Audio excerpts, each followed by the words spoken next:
Friends, welcome back to my channel Siri diaries. ఎలా ఉన్నారు friends? బాగున్నారా? నేనైతే చాలా బాగున్నాను. మీరు బాగుండాలని మనస్ఫూర్తిగా కోరుకుంటున్నాను. ఇవాళ అయితే ఫస్ట్ ఆఫ్ ఆల్ అందరికీ happy women's day. Women's day గురించి మా హస్బెండ్ ఏమనుకుంటున్నాడు అనేసి కొన్ని క్వశ్చన్స్ అయితే అడుగుదాము అని ఫిక్స్ అయ్యాను. సరే, మా వారి మాటలు అయితే విందాం, వచ్చేసేయండి. ఫస్ట్ క్వశ్చన్ ఏంటంటే, ఉమెన్స్ డే గురించి నీ ఒపీనియన్ ఏంటి? అసలు ఏమనుకుంటున్నావు? అందరికీ మహిళా మాతృమూర్తులకు మరియు సోదరీమణులకు మహిళా దినోత్సవ శుభాకాంక్షలు. ఈరోజు మగవాడి పుట్టుక నుంచి చావు వరకు ప్రతి అడుగులో మహిళ యొక్క పాత్ర ఎంతో ప్రాధాన్యత సంతరించుకుంది. ఎందుకంటే జన్మనిచ్చేటప్పుడు తల్లి పాత్ర పోషిస్తుంది. అలాగే ఎదిగేటప్పుడు ప్రత్యక్షంగా కానీ పరోక్షంగా కానీ మహిళ యొక్క పాత్ర ఎంతో ప్రాధాన్యత సంతరించుకుంది. ఎందుకనంటే పుట్టేటప్పుడు తల్లిగా ఒక పాత్ర పోషించి ఒక జన్మనిస్తుంది. అలాగే ఎదిగేటప్పుడు పరోక్షంగా బుద్ధి జ్ఞానం ఇచ్చేది సరస్వతీదేవి అయితే, డబ్బు ఐశ్వర్యాన్ని ఇచ్చేది లక్ష్మీదేవి, ధైర్యాన్ని మనోబలాన్ని ఇచ్చేది అమ్మవారు. కాబట్టి మళ్ళీ ఎదిగి ఒక స్టేజ్కి వచ్చిన తర్వాత మళ్ళీ భార్యగా స్త్రీ పాత్ర ఎంతో ఇంపార్టెన్స్ తీసుకుంటుంది. కాబట్టి ప్రతి మగవానికి పుట్టుక నుంచి చావు వరకు ప్రతి పాత్రలో స్త్రీ యొక్క ప్రాధాన్యత ఎంతో ఎక్కువగా ఉంటుంది. కాబట్టి మహిళను గౌరవించడం మన సాంప్రదాయము. కాబట్టి మహిళను గౌరవించండి. అలాగే మహిళ యొక్క పాత్ర మన జీవితంలో మన యొక్క పాత్రను ఎలా పోషిస్తుంది అని అంటే, తన యొక్క బాధ్యత తీసుకొని మనకు పెళ్ళిడు వచ్చే వరకు ప్రతిదీ తల్లిగా తాను మనకు సేవలు చేసుకుంటుంది.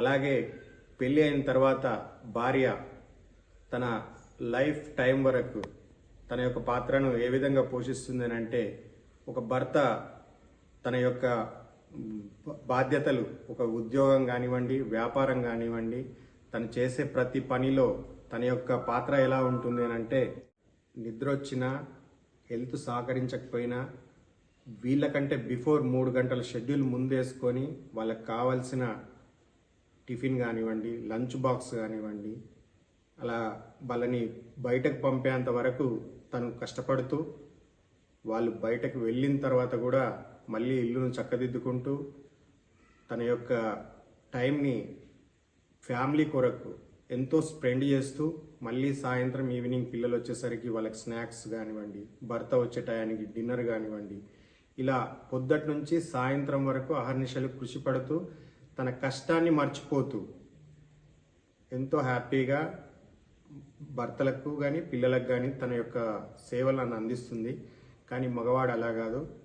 తను పొద్దున 10 గంటలకు పోయి సాయంత్రం 5 గంటలకు డ్యూటీ దిగినా నేను ఎంతో కష్టపడ్డాను అనే ఒక భావంతో నేను చిల్ అవ్వాలని ఫ్రెండ్స్తోని వాళ్ళతో పార్టీలు చేసుకుంటూ, వీక్లో 5 రోజులే వాళ్ళు పనిచేసిన 2 రోజులు మళ్ళీ ఎంజాయ్ చేయడానికి పెట్టుకొని వాళ్ళ యొక్క లైఫ్ స్టైల్ని అలా డిజైన్ చేసుకుంటారు. కానీ భార్యగా తన యొక్క జీవితంలో 365 రోజులు సంవత్సరానికి అలా ఆమె పని చేసుకుంటూ, ఎంజాయ్ చేసుకుంటూ, ఇంట్లో ఉంటూ పిల్లలను, అలాగే భర్తను, అత్తమామలను వీళ్ళని చూసుకుంటూ తన యొక్క లైఫ్ని మనకు ఎంతో సాక్రిఫైస్ చేస్తుంది.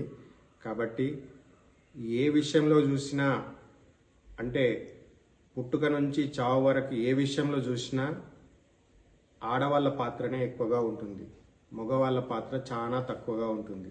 ఎలా అంటే, పుట్టినప్పుడు అమ్మగా తన బాధ్యత తీసుకొని మిడిల్ ఏజ్లో భార్యగా ఒక భార్యగా తన బాధ్యత తీసుకొని ఎండ్ వరకు తనకు సేవలు చేసుకుంటుంది. మనకు మంచి లాస్ట్ కాలంలో ఎలాంటి ఇబ్బందులు వచ్చినా తన యొక్క సేవలు చేసుకుంటూ మనకి.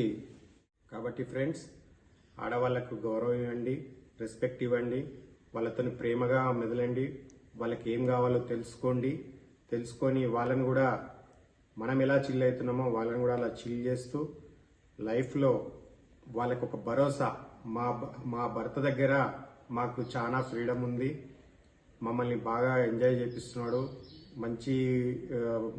మంచి విధానంలో చూసుకుంటున్నాడు.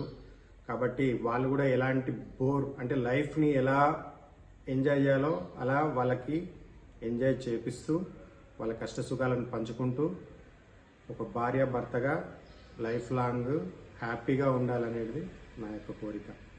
సెకండ్ క్వశ్చన్ వచ్చేసి తల్లి మీద మీ ఒపీనియన్ ఏంటి, అంటే తల్లి గురించి చెప్పండి. నాకు నా చిన్నతనంలోనే మా అమ్మ చనిపోవడం జరిగింది.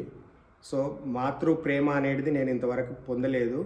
అది నా యొక్క ఫ్రెండ్స్ వాళ్ళ మదర్స్లో కానివ్వండి, మా చుట్టుపక్కల ఉన్న వాళ్ళ పెద్దవాళ్ళల్లో ప్రతి వాళ్ళల్లో నేను మా యొక్క అమ్మను చూసుకుంటూ నేను మాతృమూర్తికి ఎలా సేవ చేసుకోవాలనే దాని మీద నేను చాలా ఇదిగా ఉంటాను.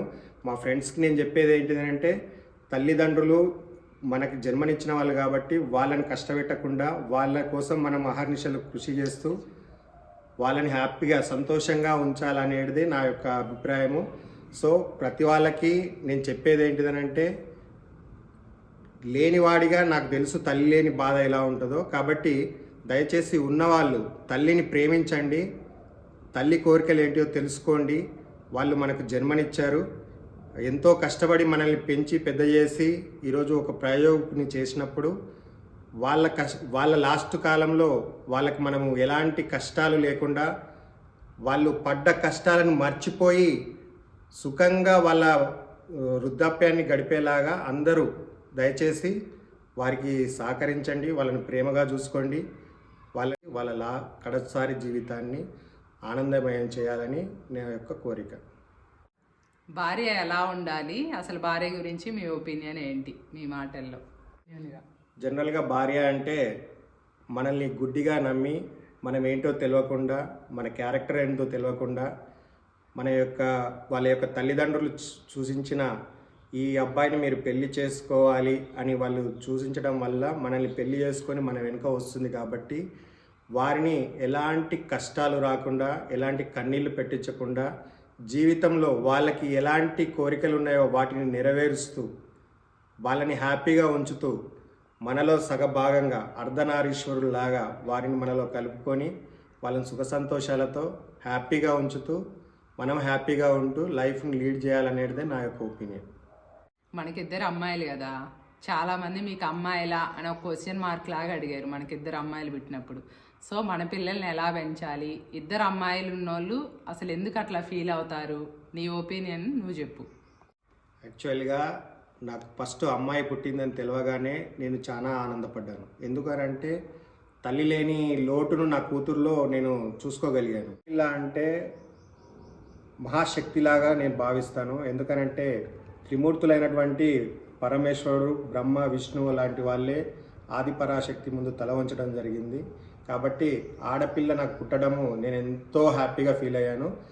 ఆడపిల్లను పుట్టినప్పుడు మా ఆవిడనే అయ్యో మనకు ఆడపిల్ల పుట్టింది అని అన్నప్పుడు నేను ఆమెను ఓదార్చడం జరిగింది. ఎందుకనంటే ఆడపిల్లను పెంచడం కష్టమని అంటారు, ఆడపిల్లను భరించడం కష్టం అంటారు. కానీ ఆడపిల్లను పెంచడమే ఈజీ, ఆడపిల్లను భరించడమే ఈజీ. ఎందుకనంటే తనలో ఒక మాతృమూర్తి ఉంటుంది ఆడపిల్లలో. సో తల్లిదండ్రులను వాళ్ళు ఎలా ప్రేమిస్తారు అని అంటే, ఒక అమ్మ తన పిల్లలను ఎలా ప్రేమిస్తుందో ఆడపిల్లలు తల్లిదండ్రులను కూడా అలాగే ప్రేమిస్తారు. మగపిల్లల దగ్గర ఆ ప్రేమ ఆప్యాయత ఉంటుందో ఉండదో నాకు తెలియదు, కానీ ఆడపిల్లల దగ్గర మాత్రం ఆ ప్రేమ ఆప్యాయత ఉంటుందని నేను గట్టిగా నమ్ముతాను. నాకు ఇద్దరు ఆడపిల్లలైనా నేను ఏ రోజు కూడా నాకు ఆడపిల్లలని నేను ఫీల్ కాలేదు. నేను చాలా హ్యాపీగా ఫీల్ అయ్యాను. ఆడపిల్లలను సాగడంలో కొద్దిగా ఒడిదుడుకులు ఉంటాయి. ఏంది అని అంటే సెక్యూరిటీ వైజ్గా. ఎందుకంటే మన ప్రపంచంలో ఆడపిల్లలను అలా చులకనగా చూస్తున్నారు కాబట్టి, ఆడపిల్లలను భయభ్రాంతులను చేస్తున్నారు కాబట్టి ఒక తల్లిదండ్రులుగా మాకు కొంచెం భయం ఉంటుంది తప్ప ఎలాంటి అనుమానాలు కానీ ఎలాంటి భావ ఉద్వేగాలు కానీ ఉండకుండా వాళ్ళని చాలా హ్యాపీగా పెంచడానికే నేను ఇష్టపడుతుంటాను. వాళ్ళ చదువులో వాళ్ళకి ఏది నచ్చితే అది చదివించడము, వాళ్ళకి ఎలా ఉండాలి అని అనుకుంటే అలా ఉంచుతూ వాళ్ళ కెరియర్ని నేను ముందుకు తీసుకుపోవడానికి నేను నా సాయశక్తిలో ప్రయత్నం చేస్తుంటాను. ఫైనల్ క్వశ్చన్ ఏంటంటే, ఇప్పుడు సొసైటీకి ఆడపిల్లల గురించి నువ్వేం మెసేజ్ ఇవ్వాలనుకుంటున్నావు ఫైనల్గా? అందరికీ నా రిక్వెస్ట్ ఏంటిదంటే, ఆడపిల్లలని వాళ్ళని చులకనగా చూడకండి, వాళ్ళకి చేదోడు వాదోడుగా అందరూ నిలబడండి. వారిలో మగవాళ్ళు దయచేసి వాళ్ళల్లో ఒక చెల్లిని, అమ్మను, వాళ్ళని చూసుకోండి. ఎందుకనంటే వాళ్ళు ఈరోజు మనల్ని ఒక గొప్ప స్థాయికి నిలబెట్టడానికి వాళ్ళ సహకారం లేనిది మనం ఎక్కడికి వెళ్ళలేము. ఈరోజు మనం జన్మనెత్తినామని అంటే దానికి కారణం ఒక స్త్రీమూర్తి. సో ఆ స్త్రీమూర్తి ఎన్నో కష్టాలు పడి కానీ మనకు జన్మనివ్వదు. అలాంటి జన్మనిచ్చిన ఆ స్త్రీని మనం ఏ రోజు కూడా ఇబ్బంది పెట్టకుండా, వాళ్ళని చెడు ఉద్దేశంతో చూడకుండా, వారిని సొసైటీలో తలెత్తుకొని అర్ధరాత్రి 12 గంటలకు ఇంటికి తిరిగి వచ్చేలాగా మనం మగవాళ్ళని కాపాడగలిగితే, అలాంటి దేశాన్ని మనం తయారు చేయగలిగితే మనంత ఉత్తమ పురుషులు ఎవరు ఉండరు. కాబట్టి దయచేసి అందరికీ నా రిక్వెస్ట్ ఏంటిదంటే, ఆడవాళ్ళను గౌరవించండి, వారి యొక్క భావాలను మనం గౌరవిస్తాము, వారికి మనం సపోర్ట్ చేద్దాము, వారికి ఇండిపెండెన్స్ ఉండాలి. ఎందుకనంటే వాళ్ళ స్వశక్తితో వాళ్ళు ఎదగడానికి వాళ్ళు చేసే ప్రయత్నాలకు మన యొక్క సహకారం ఖచ్చితంగా కావాలి. కాబట్టి దయచేసి సపోర్ట్ చేయండి అందరూ. ఆడవాళ్ళ మీద ఎలాంటి అఘాయిత్యాలు కానివ్వండి, ఎలాంటి తప్పుడు ప్రచారాలు కానివ్వండి మనం దయచేసి చేయవద్దు. ఎందుకంటే మనం భారతదేశంలో ఉన్నాము, మనం పాశ్చాత్య దేశాలలో లేము. అక్కడ కల్చర్ వేరు, మన కల్చర్ వేరు. మనది ఒక హిందూ సాంప్రదాయంలో మన పిల్లలు కానీ, మన తల్లిదండ్రులు కానీ అందరూ ఒక హిందూ సాంప్రదాయ పద్ధతిగా పెరుగుతున్నారు. కాబట్టి ప్రతి వాళ్ళను మనం పాశ్చాత్య దేశాల్లో వాళ్ళ కల్చర్ని ఇక్కడ వీళ్ళ మీద రుద్ది దయచేసి వాళ్ళని తప్పుగా చూడకండి. మన కల్చర్ మన వాళ్ళందరికీ తెలుసు. కాబట్టి వాళ్ళు ఒళ్ళు దగ్గర పెట్టుకొని వాళ్ళ పనులు వాళ్ళు చేసుకుంటున్నారు. కాబట్టి మనం ఎలాంటి బ్యాడ్ కామెంట్స్ చేయకుండా వాళ్ళని గౌరవిస్తూ వారిని ముందుకు పోనిద్దామని నా యొక్క ఒపీనియన్.